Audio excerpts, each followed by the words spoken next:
უცხოური აგენტების რეგისტრაციის აქტი ამოქმედებულია. კანონის თანახმად უცხოური დაფინანსების მიმღებ ფიზიკურ და იურიდიულ პირებს ანტიკორუფციულ ბიუროში დოკუმენტების წარდგენის ვალდებულება აქვთ. მის აღსრულებაზე და კონტროლზე პასუხისმგებელი კი სწორედ ანტიკორუფციული ბიუროა, რომელმაც 6 თვეში ერთხელ ანგარიში პარლამენტს უნდა წარუდგინოს. ფიზიკურ და იურიდიულ პირებს რეგისტრაციისთვის 10 დღიანი ვადა აქვთ. მასზე კი ვინც კანონის ჩარჩოში არ მოექცევა, აღსრულების მექანიზმი ამოქმედება, ფულადი ჯარიმა ან პატიმრობა. მართველი გუნდი კანონის მნიშვნელობას უსვამს ხაზს და აცხადებს, რომ საქართველოში შემოსული ფულის გამჭვირვალობა აუცილებელია. იქნება მიმართული იმისკენ, რომ ამ ქვეყანაში არავინ არ დახარჯოს თანხები იმისთვის, რომ მოაწყოს არეულობები, რევოლუციები და დააფინანსოს აქ სიძულვილის და შუღლის გაღვივება. ამიტომ ამ კანონის მნიშვნელობა იყო ძალიან დიდი. მიხარია, რომ დიდი წინააღმდეგობის მიუხედავად ჩვენ ეს მივიღეთ, თუმცა ამ წინააღმდეგობას ხედავთ ახლაც. უკვე მივეჩვიეთ თითქოს იმას, რომ ორმაგი სტანდარტი მოქმედებს საქართველოსთან მიმართებაში. პოლიტიკოსები და რიგი წარმომადგენლები ევროპული ბიუროკრატიის საქართველოს აკრიტიკებენ იმისთვის, რომ ჩვენთან მუშაობს უცხოური გავლენების წინააღმდეგ მოქმედი კანონმდებლობა, მაშინ როდესაც ისინი ძალიან კარგად იყენებენ აღნიშნულ კანონს, თუმცა ამ შემთხვევაში შეგვიძლია თავისუფლად ვთქვათ, რომ ეს ადამიანები წარმოადგენენ საკუთარ ქვეყანას და ამ განცხადებებსაც აკეთებენ იმ ქვეყნის გადმოსახედიდან, ხოლო რა არის საქართველოს უმჯობესი, ასახული არის აღნიშნულ კანონში.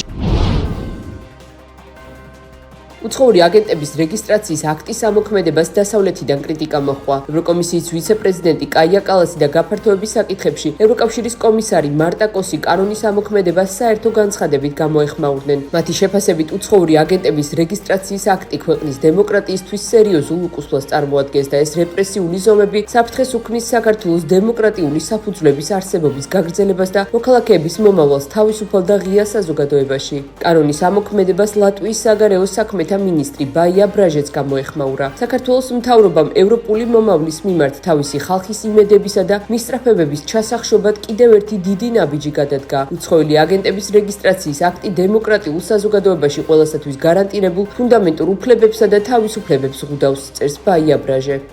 ეს ახალი კანონმდებლობა ქართულ პოლიტიკაში გააჩენს მეტ გამჭვირვალობას და მეტ პასუხისმგებლობას და ჩვენი იმედი გვაქვს, რომ არასამთავრობო ორგანიზაციები სრული პასუხისმგებლობით მოეკიდებიან ამ საკითხს და ნაცვლად იმისა, რომ 1000 მანქანებით გაექცნენ საქართველოს კანონმდებლობას, პირიქით ყველას აჩვენებენ სათანადო მაგალითს საქართველოს კანონმდებლობის პატივისცემის.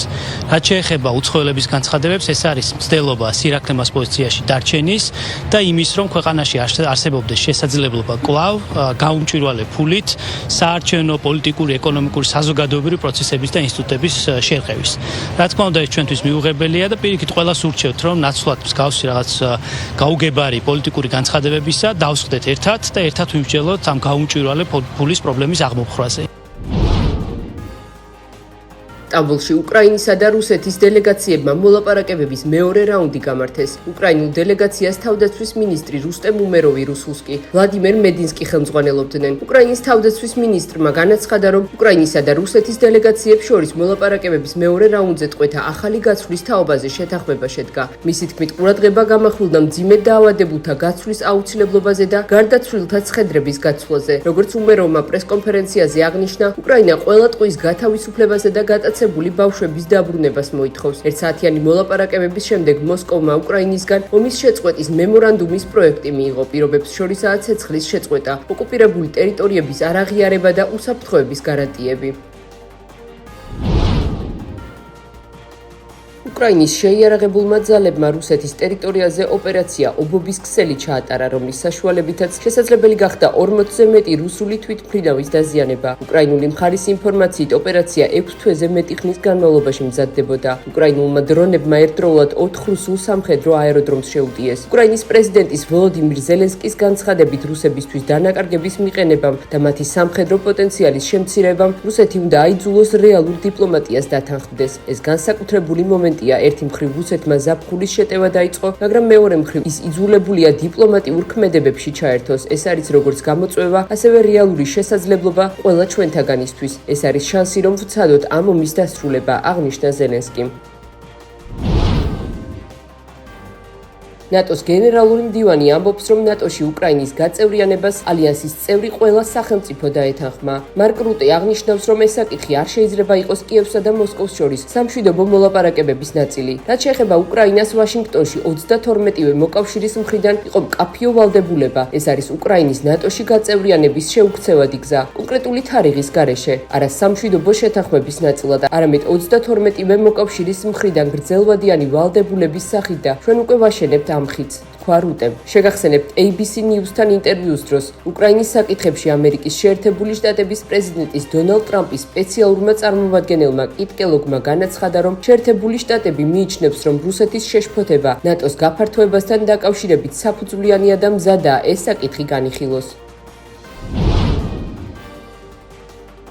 პოლონეთის საპრეზიდენტო არჩევნების მეორე ტურში მემარჯვენე ისტორიკოსმა კაროლ ნავროცკიმ გაიმარჯვა. ქვეყნის საარჩევნო კომისიამ ყველა ხმის დათვლის შემდეგ გამოაცხადა, რომ ოპოზიციის მიერ მხარდაჭერილმა კანდიდატმა ხმათა 50.9% მიიღო. მისმა კონკურენტმა ვარშავის მერმა რაფალ ჩასკოვსკიმ კი 49.1%. BBC წერს, რომ პოლონეთის ახალი პრეზიდენტის რანგში ნავროცკი აქტიურად გამოიყენებს ვეტოს უფლებას. პრემიერ-მინისტრ დონალდ ტუსკის პროევროკავშირული დღის წესრიგით ნახევი გადაწყვეტილებების დასაბლოკად.